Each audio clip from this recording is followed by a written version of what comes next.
Welcome to the Tough Decisions Network for Entrepreneurs. I'm Dan Handford, and my wife, Dennae, and I interview successful people sharing stories behind tough decisions that they've had to make along their journey as an entrepreneur. Before we get started, let's hear from one of our sponsors. Have you ever thought about investing in real estate, but find yourself so busy that you don't have time for it? Do you have FOMO, which is the fear of missing out? At HandfordCapital.com, we help investors with passive real estate investments that project better returns than traditional investment vehicles such as the stock market. If you'd like to find out more about our passive real estate investments, visit HandfordCapital.com. That's HANDFORD Capital.com. We will jump on a call with you to discuss your investment goals and to see if our investments are a good fit for you.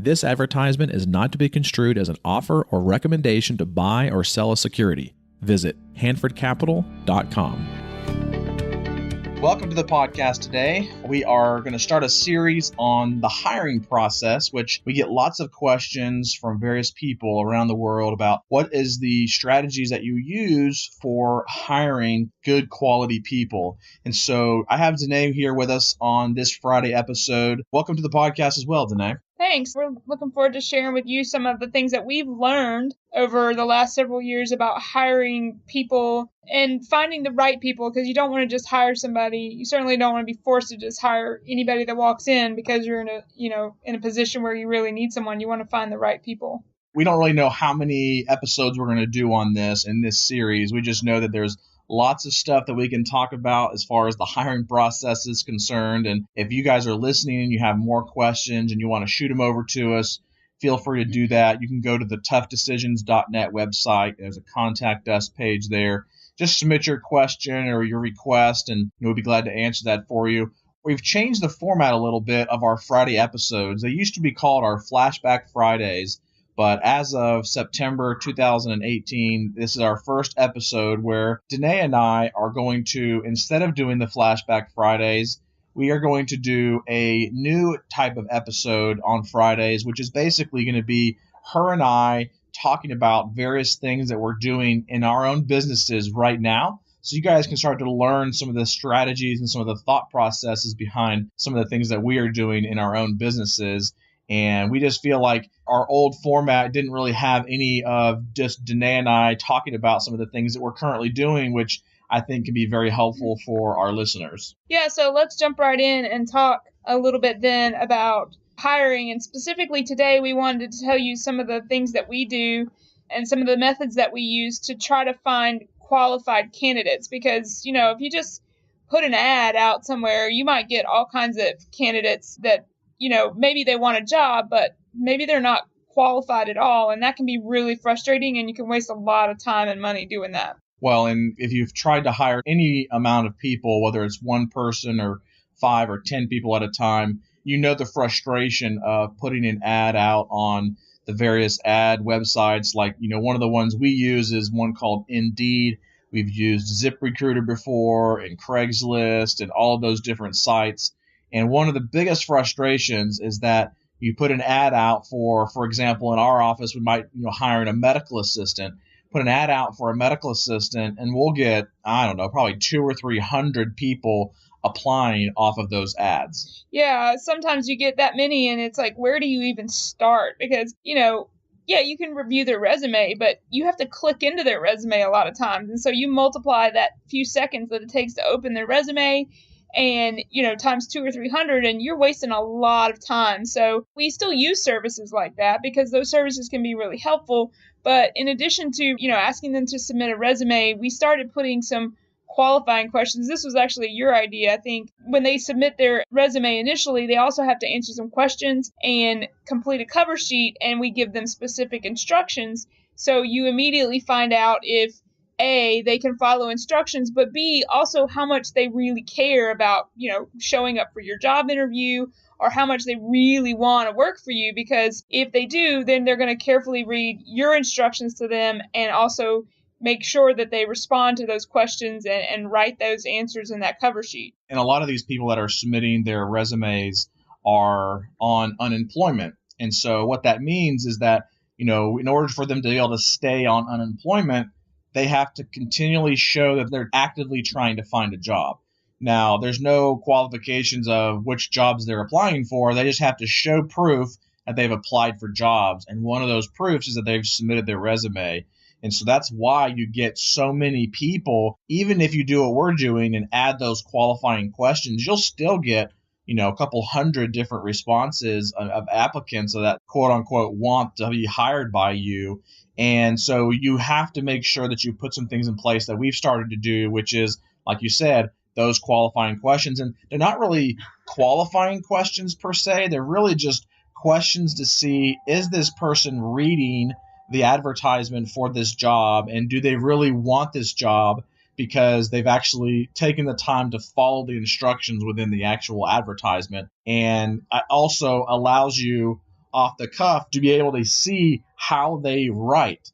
Do they have good grammar when they write? Can they communicate? Yes. What's their thought process? Do they know how to spell? And the reason why you want to know that from them is because a lot of times they're hiring a service to write their resume for them. And so you might get this, beautiful, glowing, 3 or 4 page resume, but when they start to answer those questions and you start to see what their thought process is and what their grammar is and their spelling, it doesn't even match the resume. Right. And one thing that we learned about Indeed is that you can actually put a question there at the beginning that says, requires them to have, like, say, 5 years of experience as an MA or a medical assistant. And sure, they could lie on that question, but you're also going to weed out a group of people that, they're trying to be honest about it, and they might say, no, they don't have that experience. And then that also gets rid of another group of people that you may or may not be interested in. So we're not really talking about, adding those questions, because those are questions that a lot of the services will add. But one of the things that we like about Indeed, like Dennae was saying, is that when they submit their resume on Indeed, it requires them to ask those questions to qualify for the position. And Indeed will automatically basically disqualify them and not even send you an email with their resume if they don't answer the questions properly. But what we do is inside of each one of our advertisements, we require them to submit a cover letter on their resume, which Indeed makes it very easy for an applicant to put a cover letter on the resume. And they have to answer 3 specific questions. Now, you could come up with your own questions because I don't really care what the content is of the answer of the question. It's not like it's a yes or no based on what their answer is. It's really looking at how they think, what their spelling is like, what their grammar is like, and can they actually, explain to me in something in writing their thoughts and what they believe on something. And so we might ask questions like, describe a time in the past where you had to make a difficult decision and how you handled that. Or we might ask them a question very simple of, what does it mean to you to be a team player in the medical setting? And so it doesn't necessarily matter to us what the answer is as much as it is looking to make sure that they did it, number one, and then number 2, what is their grammar, their spelling, their thought process, that kind of stuff. Right. So whenever you're using a service like Indeed or ZipRecruiter or Craigslist, basically you want to put all those things together. You want to make sure that you have those parameters as to the kinds of applicants that you're looking for. And if the service will automatically weed out certain applicants, you want to let them do that. But then also be sure to go to that extra step and require the applicant to do something in order to actually submit their resume, so that you're making sure you're getting people that are actually interested in working for you and not just submitting a resume to meet some sort of quota that they have to as far as job applications. And one of the things that a friend of mine does down in Florida, he started doing, instead of just, filling out the questions and sending in a cover letter, he gives them a phone number to call, which is a Google voicemail number, and requires them to call and answer a question that is on the voicemail. And it's usually something on the lines of, please tell us why you are the rock star we are looking to hire. And he doesn't get a lot of people out of those couple hundred that submit their resume, but he'll still get, 20, 30 of those. And now, without even picking up the phone, he can also figure out how they think, how they talk, Do they talk with proper grammar and how they conjugate words and various things like and that? how they sound on the phone too. Do they sound pleasant and they have good energy? And do they sound Especially like if they're they're a front desk position. I mean, you got to make sure that that person has a very good voice. right? And that extra step that he makes them take also will weed out a lot of people, because if they really are interested in a job, they're going to pick up the phone and call. If they're not, then probably they're just going to go, oh, that's too much work, I'll just go find somewhere else. And that's fine. We don't want those people. So they can go work somewhere else. Exactly. It actually helps us and saves us time of actually bringing them into the office, sitting down, spending, 10, 15, 20 minutes on an interview and just weeding them out from the very get-go. Yeah, so let's talk also about some of the tests that we use. Once we actually find a few candidates that we want to talk to or interview or to pursue further, then there are some tests that we use to weed through those potential candidates and find a really qualified person. And one thing I'll add as a disclaimer to some of these tests, a lot of the standardized tests are that they are not a one-size-fits-all. Okay? You could take it yourself and not agree with it or whatever, but you have to use this as a benchmark, if you will, or some sort of standardization in your hiring process. Also as part of a bigger picture. Right. So, a person who might not necessarily quite meet your benchmark score on one of these tests, but all the other factors are there, then you might go ahead and hire them. But if that is one indicator of some other red flags, then, you take it all as a big picture. So one of the tests that we use, we just started using it probably about a couple weeks ago, is called the Wonderlic test. And it's one that, again, my friend down in Florida started using with his new hires that he's doing, because he's expanding his offices and he's hiring a lot of people and wanted to create some standardization instead of spending so many hours trying to find someone. And a lot of times when we try to hire somebody, it's an intuitive type of a hire where you're just like, oh, that person sounds nice, they look nice, they present well, let's go ahead and hire them. Well, that's basically just like taking spaghetti and throwing it up against a wall and seeing which one sticks, and that can cost a lot of money, especially as a small business owner, to be able to hire a bunch of people, spend that time, energy, and effort and money, bringing them on board, training them, and then to find out 6 months later that they just really weren't a good fit. Or if you can start to create some standardizations like these tests in your hiring process, it can save a lot of your headaches down the road. Well, and the nice thing about the Wonderlic test that he uses is that it has two components, right? It has one component that really tests their cognitive ability, but it also has another component that tests their personality and kind of will give you an idea of how they're going to fit in with the rest of your team, which is also really important, not only for entry-level positions, but also for people that you may want to hire as managers. Yeah, there's 3 different tests that they go over, and that's 2 of them, the personality, the cognitive, and then they also have a motivation type of a test that they have you take. And the one that we look at a lot and really heavily is, of course, going to be the cognitive, is that ability to think on your feet, that ability to have good judgment in the workplace, and it gives you some benchmarks on this is the position you're trying to hire. Well, in the industry, this is kind of the norm, was what you should see, and it gives you kind of a high and a low range there. And you can use that to be able to see, to weed out a lot of candidates that don't necessarily, meet that number for that position. So it doesn't completely disqualify them from any position in your office, but it would definitely disqualify them if you set a guideline for that. And it's called Wonderlic, Wonderlic. And so you can Google Wonderlic, or we'll also try to have a link into the show notes for that. And so it's just a service that we've used and doesn't cost a lot of money. I think it's maybe, a couple $100 a month, something like that. You can have an unlimited number of people take the test. You can also go to Wonderlic.com or wherever it is. I don't know if it's .com or not, but when you Google Wonderlic and go to their website, you can sign up for a free account and even take the test yourself if you want to kind of see how you score, or send it to, I think, up to 10 people in your organization to see where they might fall on this scoring process as well. And then we also have some custom ones that we do for certain positions in the office too, not through the Wonderlic, but just some of our own. Right. So I think of a couple of tests that we've used in the past, and one was, when we were hiring front desk people, one of the really important qualities of a front desk person is how they sound on the phone. And so I know, Dan, when you were hiring those people, you would actually go through our script with them, our new patient script, we called it, and you would go over it with them and talk to them about it. And then you would send them home with it, and the next day call them and pretend to be a new patient and see how they handle that.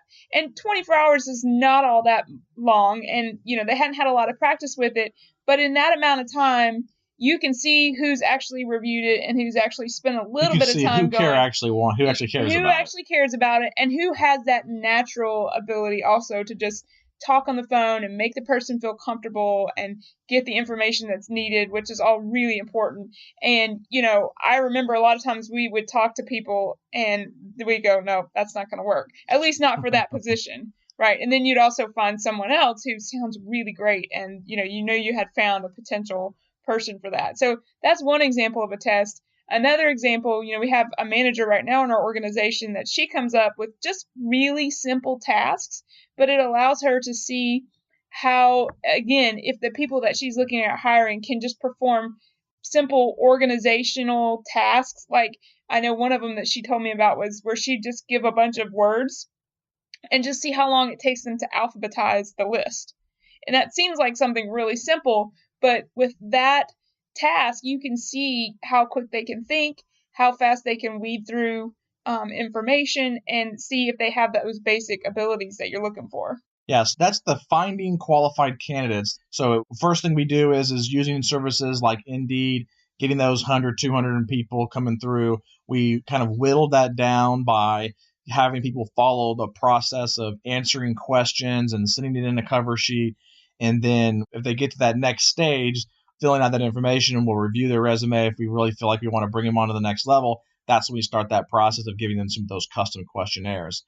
Now, next week, on next Friday's episode, we're going to talk about how to get these people to an interview and whether or not you should have an in-person interview with them or maybe just over the phone. So make sure you tune in next Friday as we talk about that.